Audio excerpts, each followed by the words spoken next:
मैं मिसिस खरे Lalbagh girls inter college के YouTube channel पे आप सभी का स्वागत करती हूँ।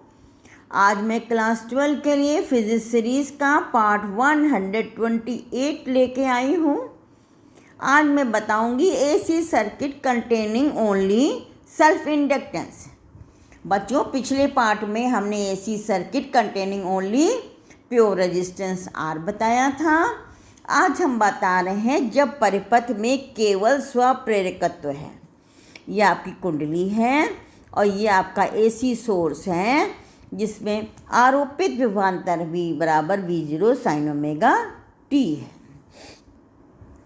जब ये आपकी कुंडली में प्रत्यावर्ती जब ये प्रत्यावर्ती सोर्स है तो प्रत्यावर्ती धारा इस कुंडली में प्रवाहित होती है तो धारा का मान तथा दिशा निरंतर बदलते रहने के कारण कुंडली में से गुजरने वाले चुंबकीय फ्लक्स में भी उसी के अनुसार परिवर्तन होता है। अतः कुंडली के सिरों के बीच एक विभवांतर प्रेरित हो जाता है जिसको हमने कहा विरोधी विभवांतर, जिसका मान क्या होगा L di/dt। ये आप पढ़ चुके हैं बच्चों। इंड्यूस विभवांतर है, प्रेरित विभवांतर L di/dt आप पढ़ चुके हैं। जहाँ di/dt जो है धारा परिवर्तन की दर है और L जो है वो कुंडली का सेल्फ इंडक्टेंस या कोफिशिएंट ऑफ सेल्फ इंडक्शन है। यदि कुंडली का प्रतिरोध नगण्य है तो आरोपित विभवांतर, ये आरोपित विभवांतर और विभवांतर सदैव जो है इंड्यूस विभवांतर के बराबर और विपरीत होता है। इस प्रकार नेट विभवांतर जो है V0 sign omega t minus L di/dt होगा क्योंकि प्रतिरोध शून्य है। अतः अब देखिए V0 sign omega t minus L di/dt बराबर 0।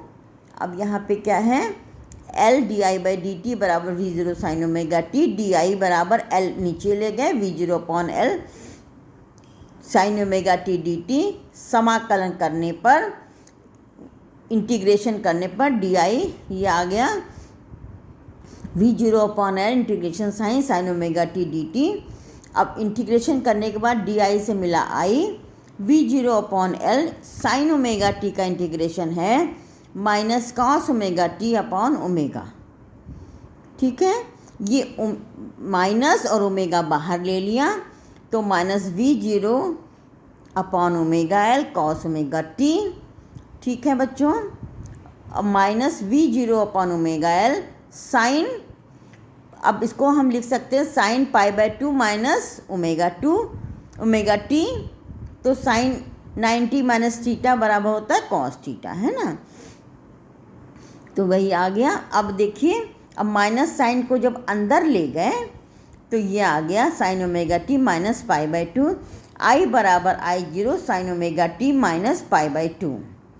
ठीक है, अब इसमें देखिए ये दो इक्वेशन है, एक ये है एक ये है, V की ये है I की ये है। तो इसमें क्या है, करंट क्या है 90 डिग्री पीछे है। ठीक है, 90 डिग्री पीछे है। अब देखिए इसमें हम जो है इसका हम ग्राफ बना रहे हैं V का और I का। देखिए V का तो ये हो गया, V का देखिए रेड साइन के साथ ब्लू पेन से बना हुआ है V का। और देखिए धारा 90 डिग्री पीछे है, इधर ओमेगा t है, इधर V और I है। तो यानी क्या है, धारा का पीक बाद में आएगा। देखिए जब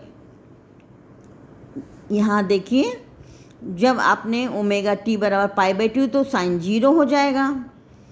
ओमेगा t बराबर 0, जब 0 रखा ओमेगा t बराबर 0 तो V बराबर V0 आ गया। ठीक है, यहाँ ओमेगा t बराबर 0 रखा तो माइनस साइन π/2, साइन माइनस π/2 और ये माइनस बाहर आ जाएगा माइनस, तो ये माइनस I0 हो गया। ये देखिए जब ये 0 तो ये मैक्सिमम। और पीक इसका पहले इसका पीक आ रहा है, ये आगे है, ये धारा 90 डिग्री पीछे है। इनके बीच का डिफरेंस क्या है, π/2। ये आपका, और ये देखिए फेज डायग्राम हो गया। ये आपका V0, ये ω t एंगल है, तो ये आपका V बराबर V0 sin ω t। और ω t में से 90 डिग्री पीछे वाला एंगल जो है क्लॉकवाइज बनेगा और पॉजिटिव जो है एंटी क्लॉकवाइज। तो ये I के लिए ये हो गया I0 है sin ω t माइनस 90 डिग्री। अब आइए प्रेरण प्रतिघात है ना, V0/I0 पिछले में इसमें क्या था, R था।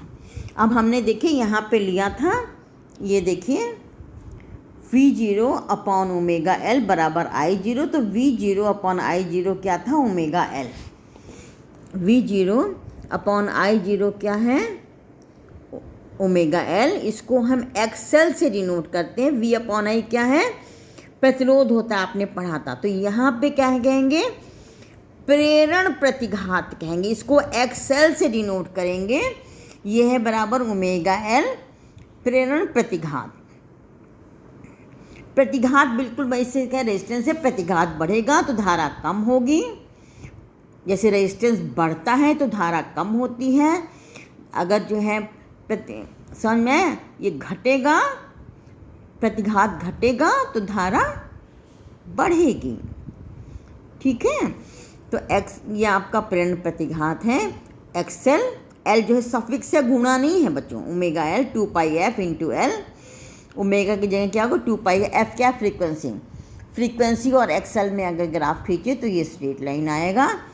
L हेनरी में है और F जो है हर्ट्ज में है, तो XC किस में होगा, ओम में।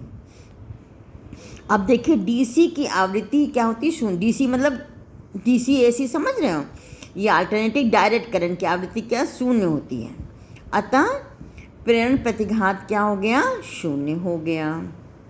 तो DC में से गुजर सकती है। आज के लिए बस इतना ही, मिलते हैं नेक्स्ट बार।